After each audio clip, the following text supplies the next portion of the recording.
हमारे साथ आदिल नजम साहब मौजूद हैं अमेरिका से और डॉक्टर राशिद नकवी साहब मौजूद हैं ईरान से।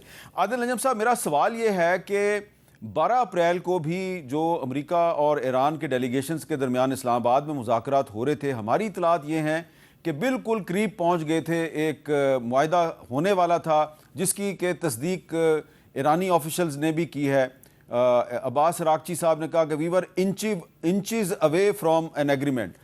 लेकिन फिर जब जेडी वैंस ने डोनाल्ड ट्रंप साहब को इतला की तो ट्रंप साहब ने उनको वापस बुला लिया। आपको क्या लगता है कि ये ट्रंप ने क्यों जेडी वैंस को वापस बुला लिया? और एक सुनहरी मौका था अमेरिका के लिए कि ईरान के साथ डील हो सकती थी, तो क्या डोनाल्ड ट्रंप साहब खुद उसका क्रेडिट लेना चाहते थे या वो डील में इंटरेस्टेड ही नहीं थे?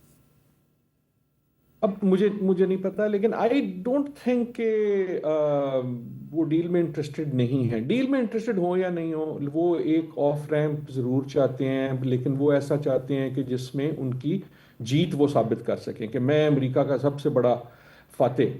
और वो शायद वो चाहते हो। जहां तक ये बात है कि हम कहाँ करीब थे, देखें डील का मतलब क्या है इस वक्त, ये भी मुबहम है।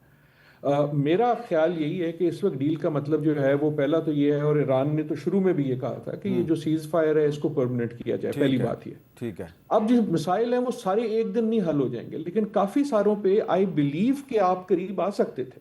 जो न्यूक्लियर इशू है वो हेडलाइन इशू है, आखिर में हेडलाइन उसी ठीक की है। बनेगी। अच्छा लेकिन उसके पीछे दूसरे भी इशूज हैं। अच्छा, मेरा टाइम बहुत कम रह गया है। राशिद नकवी साहब, कोई उम्मीद की किरण है किस तरीके से ईरान जो है मुज़ाकरात की मेज़ पे वापस आ सकता है? क्या किया जाए कि ईरान दोबारा मुज़ाकरात में शामिल हो जाए?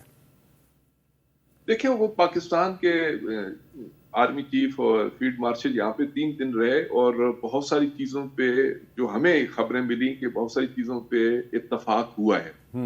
अब वो चूंकि जाहिर है सामने चीजें नहीं है, हम किसी एक पे तो कमेंट नहीं कर सकते, लेकिन इस विजिट को जो फील्ड मार्शल का विजिट है तेहरान का, उसकी रोशनी में जो चीजें तय हुई हैं तो उनको अगर आगे बढ़ाया जाए तो यकीनन ईरान उसकी तरफ बढ़ेगा, क्योंकि इसके अलावा और कहीं से कोई रोशनी नहीं है, कहीं और से कोई ऐसा रास्ता नहीं है। दूसरा रास्ता जंग ही जंग है और उसमें डिप्लोमेसी का दरवाजा मुझे बंद नजर आता है।